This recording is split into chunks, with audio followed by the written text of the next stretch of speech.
샬롬. 오늘도 주님의 은혜와 평강이 여러분과 함께하기를 축원합니다. 오늘도 주님과 동행하고 말씀을 묵상하고 그 말씀대로 순종하며 살아가는 하루의 삶이 되시기를 주의 이름으로 간절히 축원합니다.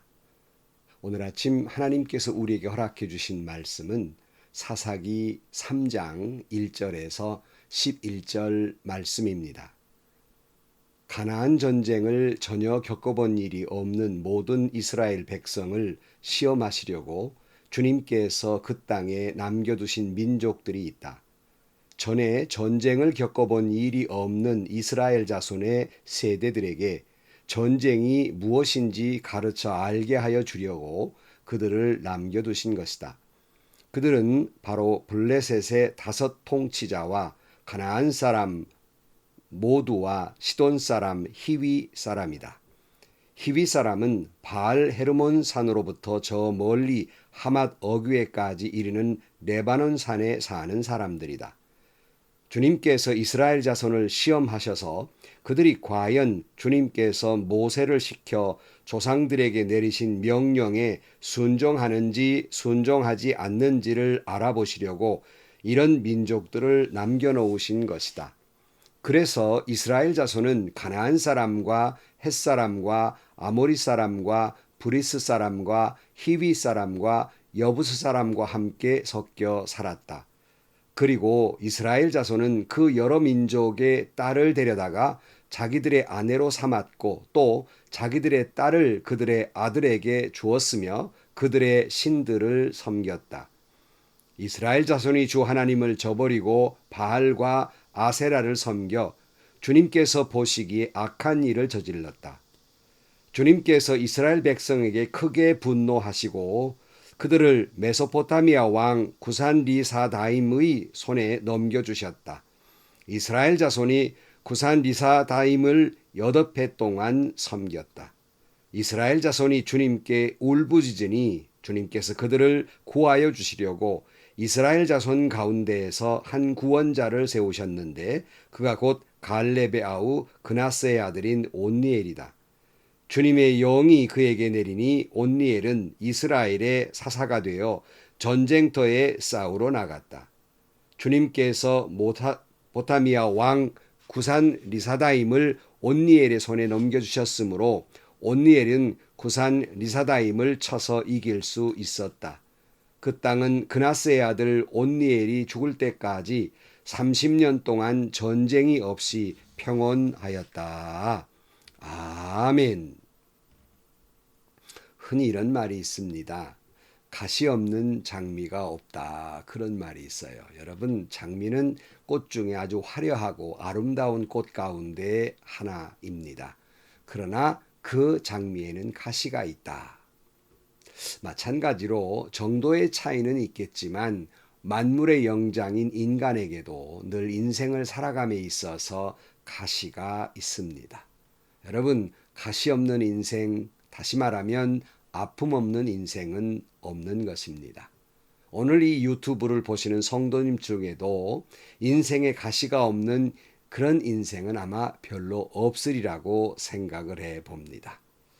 그러므로 우리는 이렇게 어려운 세상에 살고 있지만 아무리 힘들고 어렵고 아프다 할지라도 인생의 이 아픔, 고난, 가시라고 하는 것 속에서 신비로운 건 그 속에 인간은 아름다운 삶을 살게 되는 것이고 신앙인은 그 속에서도 아름다운 믿음의 노래를 부르며 살아가는 것입니다. 여러분은 인생에 어떤 가시, 어떤 아픔들이 있습니까? 어떤 사람은 이런 것, 어떤 사람은 저런 가시가 있을 것입니다마는 각가지 각양각색의 사연과 아픔과 고통이 있기 마련입니다. 어떤 때에는 내게 이런 가시만 없었더라면 얼마나 행복할까?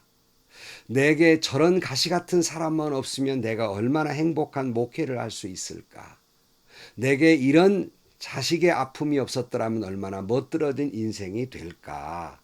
어떻게 보면 인생은 가시 없는 인생이 되기를 소원하지만 모든 인간의 꿈이요 소망이지만 그럼에도 불구하고 모든 인생은 아픔이 있고 가시가 있기 마련인 것입니다.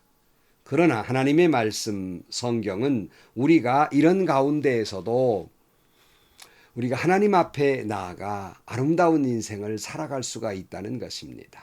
하지만 여러분, 성경은 한 번도 하나님은 우리에게 그 인생의 가시를 다 없애주겠다고 약속하지는 않았습니다.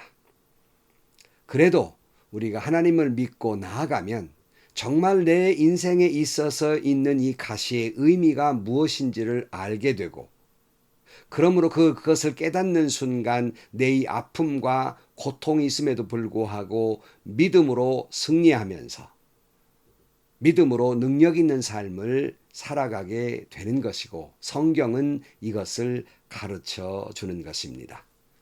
우리가 살펴보고 있는 사사시대에 이스라엘 백성들, 비록 젖과 꿀이 흐르는 가나안 땅에 들어갔지만 젖과 꿀이 흐르는 땅이라고 해서 가시가 없는 것은 아니었다는 것입니다.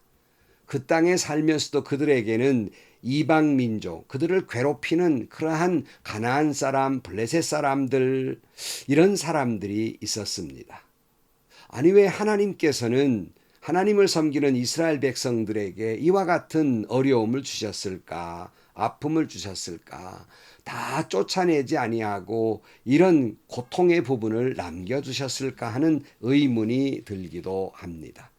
오늘 본문 말씀이 그런 말씀이에요. 5절 말씀에 보면, 그래서 이스라엘 자손은 가나안 사람과 헷 사람과 아모스 사람과 브리스 사람과 히위 사람과 여부스 사람과 함께 섞여 살았다, 이렇게 말씀해요.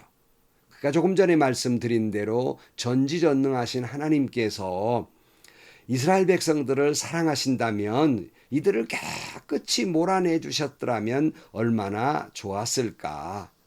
왜 이렇게 해결되지 않은 문제를 남겨두셨을까 하는 생각을 가지면서 오늘 우리에게도 왜 하나님은 나에게 이런 아픔을, 이런 고통을 남겨두시는 것일까? 빨리 이 아픔과 고통이 좀 사라져 버렸으면 좋겠는데 왜 이런 문제들이 내게 있는 것일까를 생각하면서 다시 한번 하나님의 은혜를 받고 이런 모든 문제들을 잘 극복해 나가고 또 이 문제에 해답을 얻을 수 있는 이 귀한 시간이 되기를 주의 이름으로 축원합니다. 근데 오늘 본문에 보면 이스라엘 백성들에게 이 가시를 남겨두신 까닭은 곧 그들을 시험하려고 하셨다, 그런 말씀이 있어요. 오늘 1절 말씀으로 돌아가 보면 가나안 전쟁을 전혀 겪어본 일이 없는 모든 이스라엘 백성을 시험하시려고 주님께서 그 땅에 남겨두신 민족들이다, 이렇게 말하고 있습니다. 그냥 우리나라 말로는 시험이라고 이렇게 번역이 돼 있지만 영어로는 좀 이 시험은 뉘앙스가 각각 다른 시험들이 있습니다. 예컨대 우리가 보통 시험 그러면 학생들이 생각하는 선생님의 테스트를 생각할 수 있고요. 또 한편으로는 운동선수들이 훈련하는 트레이닝, 연단의 훈련이 있기도 하고요. 그러나 사탄이 우리에게 주는 시험, 템프테이션, 죽이려고 드는 이런 시련이 있게 됩니다.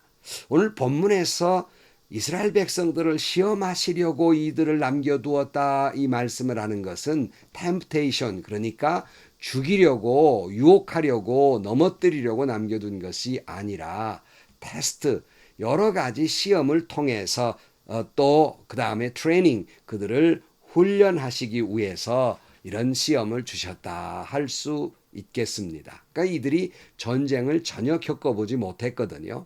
그래서 그들에게 남겨두었다.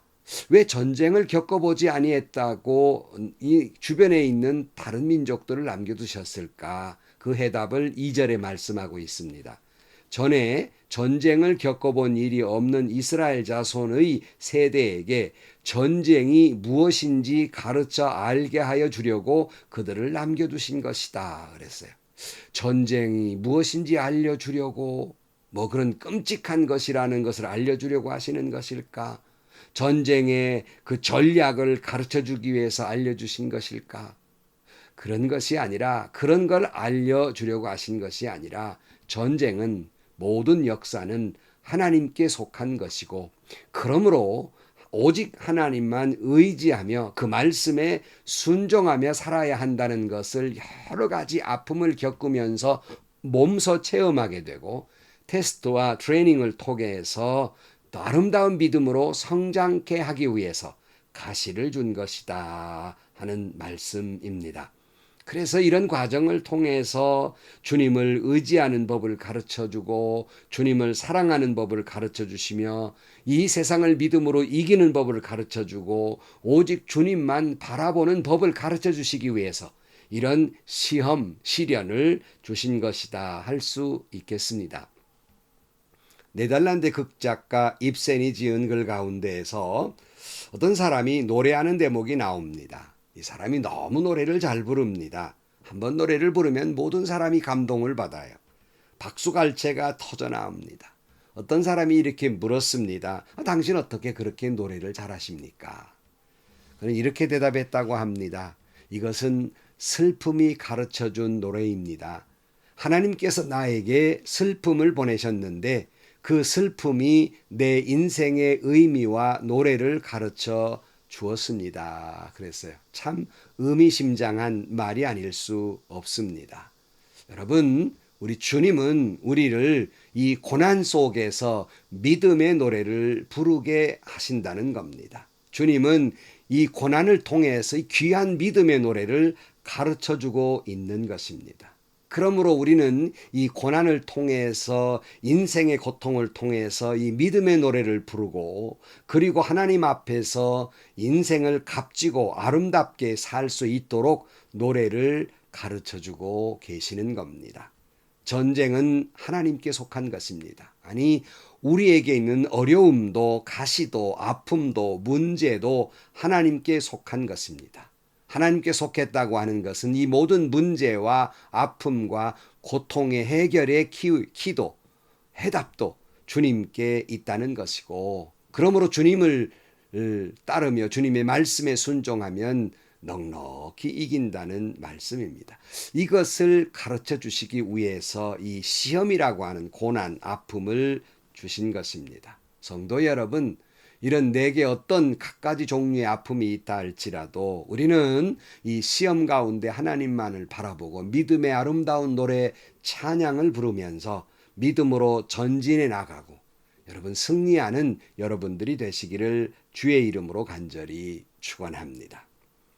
이 가운데에서 이들이 이제 다른 민족을 남겨두신 것은 이런 과정을 통해서 하나님만 바라보고 하나님의 말씀에 순종케 하기 위해서 이런 시험을 거치게 하시는 겁니다. 하나님께서 이스라엘 백성들에게 무엇이라고 명령했지요? 이방인들의 제단을 헐고 그들을 쫓아내라 그랬습니다. 그런데 그들은 어떻게 했지요? 그들은 철병거 때문에 두려움 속에서도 그들을 쫓아내지 못했으며 어떤 자기들의 이익과 이득 조그마한 경제적 이익을 취하기 위해서 그들을 완전히 몰아내지 않고 남겨두게 된 것입니다. 불순종했다는 것이죠. 그 결과로 사사기 2장 3절 말씀에 일찍이 이렇게 말씀하셨어요. 내가 다시 말하여 둔다. 나는 그들을 너희 앞에서 몰아내지 않겠다. 그들은 결국 너희를 찌르는 가시가 되고 그들은 신들은 너희에게 우상을 숭배할 수밖에 없도록 올가매는 올무가 될 것이다. 그러니까 이스라엘 백성들이 완전히 쫓아내지 않으면 하나님께서 그들을 쫓아내주지 않겠다는 거예요. 결국 그들이 얼마나 아픔을 겪느냐는 것을 오늘 본문에서 말씀한 대로 테스트, 시험, 또 시련, 연단을 위해서 남겨두셨다는 것입니다. 그러므로 결국 그들의 이 가시는 하나님이 원인이 아니라 그들의 불순종의 원인이었음을 알 수 있습니다. 여러분, 혹시 오늘 우리의 가시는, 오늘 우리의 아픔과 고통은 누구 탓이 아니라 혹 우리의 지나온 과거에 잘못 살아온 불순종으로 생긴 것은 아닌가 하는 것을 생각해 보아야 합니다. 내 인생에, 내 몸에, 내 가정에, 내 사업에, 내 교회에 있는 아픔, 가시는 다른 사람을 원망할 것이 아니라 나의 불순종의 결과는 아닌가 하는 거예요. 왜 나한테 이런 인생을 찌르는 가시가 있을까?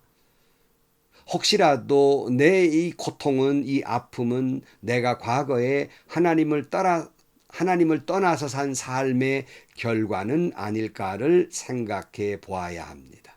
생각만 하면 뭐해요? 고난이 유익이 되는 것은 그 가운데에서 진심으로 회개하게 되고 다시 한번 하나님의 품에 안기는 계기가 되기 때문에 고난도 축복일 수 있다는 말씀입니다.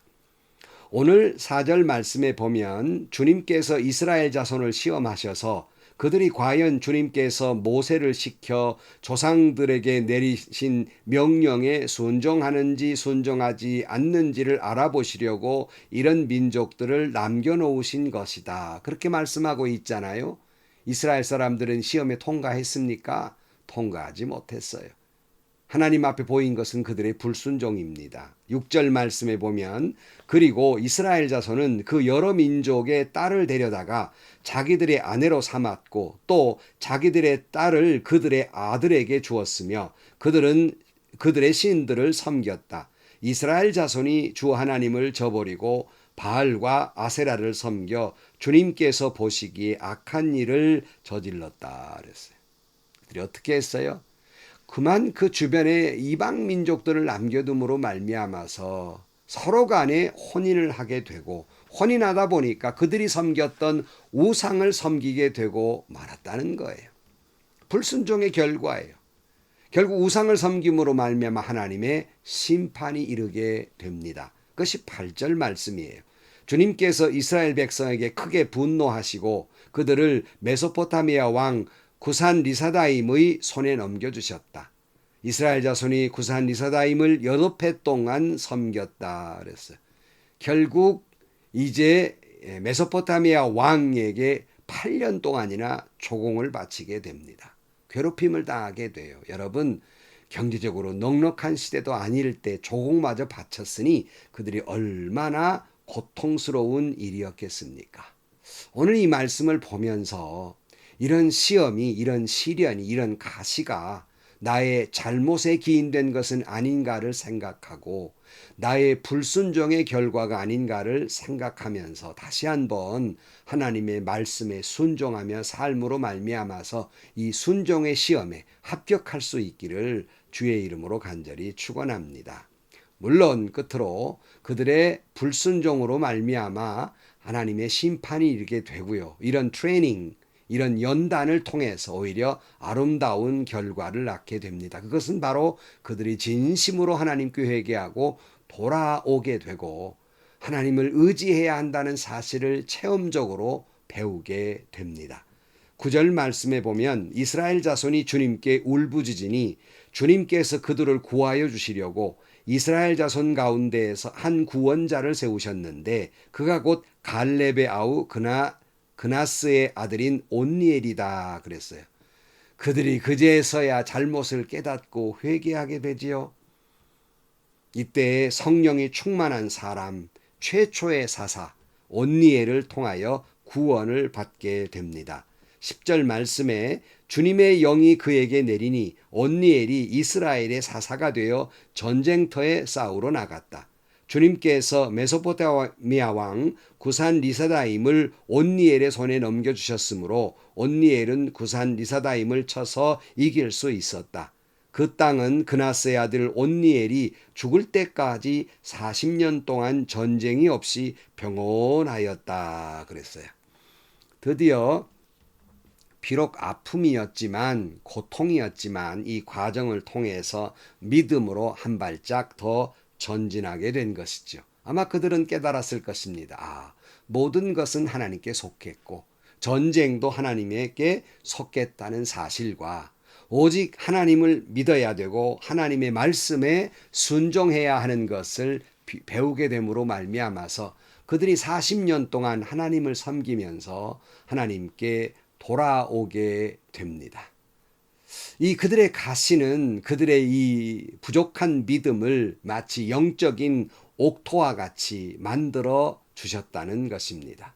여러분, 인생에 있어서 가시를 많이 가진 사람들이 결국 순금 같은 삶으로 변화하듯이 믿음도 고난과 역경과 시련과 그런 고통 속에서 오히려 그 믿음이 연단을 받아서 하나님 앞에 겸손을 배우게 되고 하나님을 바라보는 그런 믿음이 되고 하나님을 섬기게 되며 사랑하고 인생을 좀 더 진지하게 살아가고 영적으로 깨어있는 옥토와 같은 존재가 되는 것입니다.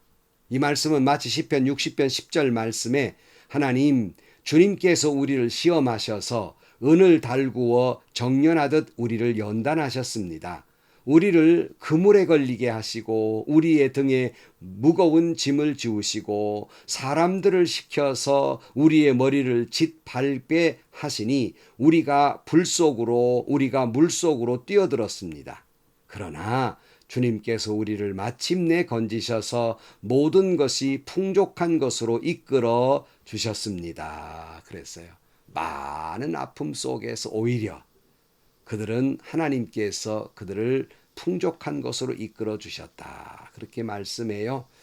여러분 오늘 또 다시 한번 내게 있는 아픔, 가시, 고통, 절망 이것이 어쩌면 우리의 삶에 하나님께 불순종한 심판일 수 있고 그 결과일 수 있습니다. 하지만 우리가 절망할 일이 아니라 회개하고 주님 앞에 돌아올 수 있기를 주의 이름으로 축원합니다. 바로 이것이 하나님이 나를 향한 테스트이기도 하고 바로 이것이 하나님이 나를 향한 트레이닝이기도 하다는 생각을 가지고 불순종해서 순종하는 삶을 살게 되기를 주의 이름으로 축원합니다. 정말 진정으로 내게 있는 고난과 고통과 아픔의 그 의미를 기도하는 가운데 잘 깨닫고 더욱 하나님께 가까이 나아가고 말씀에 순종해서 더 하나님 앞에 능력이 있고 하나님이 주시는 복된 삶을 살아가는 여러분들이 되시기를 주의 이름으로 간절히 축원합니다. 뭐 이런 이야기가 있습니다. 하나님이 천지를 창조하실 때 새를 만드셨는데 다른 동물에게 없는 그 어깨쪽지에 이상하고 귀찮은 무거운 것을 달아주셨습니다. 근데 새가 불평을 했죠. 하나님, 왜 다른 짐승들은 다 매끈하게 잘 있는데 왜 우리들에게는 이 어깨에 이 귀찮은 것 이거 달게 하셨습니까? 이렇게 불평을 했습니다.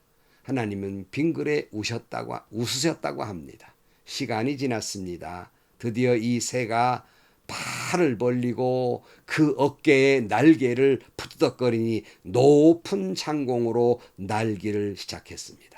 그때에 많은 동물들은 새를 부러워했다고 합니다. 여러분 지금도 그러잖아요.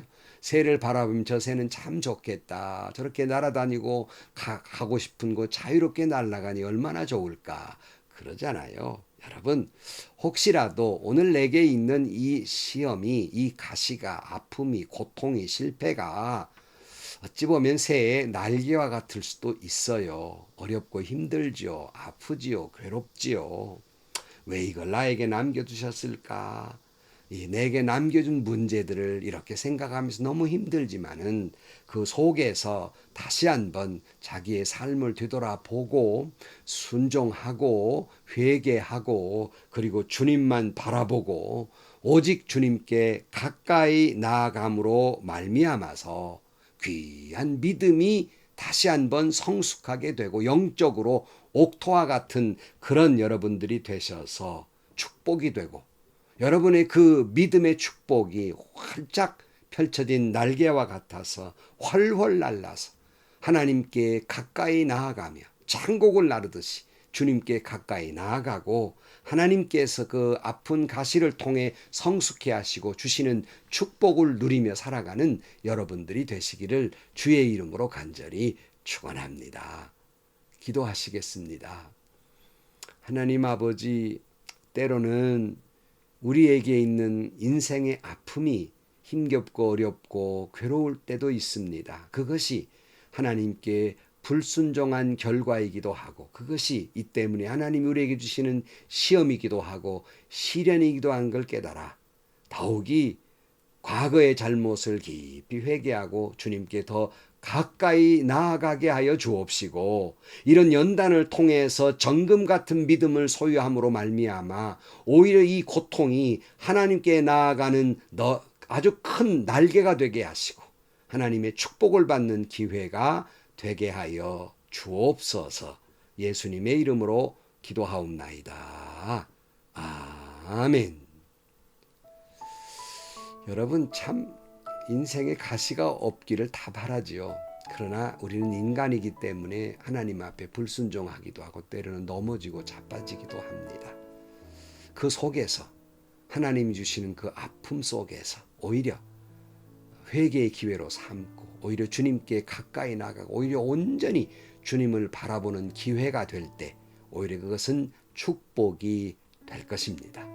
여러분, 시련을 이기고 연단을 이기고 순종으로 여러분 더욱 하나님의 은혜와 축복받으며 살아가는 여러분들이 되시기를 주의 이름으로 간절히 축원합니다. 오늘도 행복하시고요.